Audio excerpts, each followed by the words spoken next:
ರೇಣುಕಾಸ್ವಾಮಿ ಕೊಲೆ ಪ್ರಕರಣದ ಆರೋಪಿಗಳಾದ ದರ್ಶನ್ ಗೆಳತಿ ಪವಿತ್ರ ಗೌಡಗೆ ಸೆಷನ್ಸ್ ಕೋರ್ಟ್ ಶಾಕ್ ಕೊಟ್ಟಿದೆ. ಹಾಗಾದರೆ ಇದ್ದಕ್ಕಿದ್ದಂತೆ ಪವಿತ್ರ ಗೌಡ ಅವರ ಬಗ್ಗೆ ಕೋರ್ಟ್ ಹೇಳಿದ್ದೇನು ನೋಡೋಣ ಬನ್ನಿ.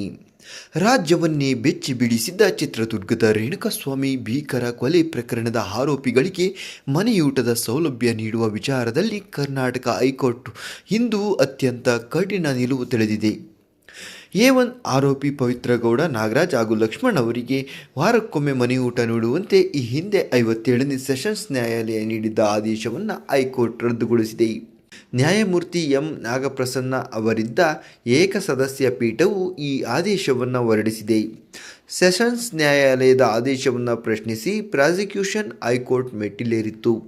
ಅರ್ಜಿಯ ವಿಚಾರಣೆ ನಡೆಸಿದ ಪೀಠವು ಕೇವಲ ವಿಚಾರಣಾಧೀನ ಕೈದಿಗಳ ವೈಯಕ್ತಿಕ ಮನವಿ ಅಥವಾ ಇಷ್ಟದ ಮೇರೆಗೆ ಮನೆಯೂಟ ನೀಡುವುದು ಕಾನೂನುಬದ್ಧವಾಗಿ ಸರಿಯಲ್ಲ, ವೈದ್ಯಕೀಯ ತುರ್ತು ಪರಿಸ್ಥಿತಿ ಅಥವಾ ವೈದ್ಯರ ಅಧಿಕೃತ ಸಲಹೆ ಇಲ್ಲದೆ ಇಂತಹ ಸೌಲಭ್ಯ ನೀಡುವುದು ಸೂಕ್ತವಲ್ಲ ಎಂದು ಅಭಿಪ್ರಾಯಪಟ್ಟಿದೆ.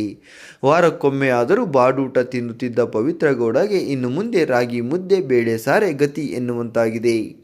ಈ ಬಗ್ಗೆ ನಿಮ್ಮ ಅನಿಸಿಕೆಗಳನ್ನು ತಪ್ಪದೇ ಕಮೆಂಟ್ ಮಾಡಿ ತಿಳಿಸಿ.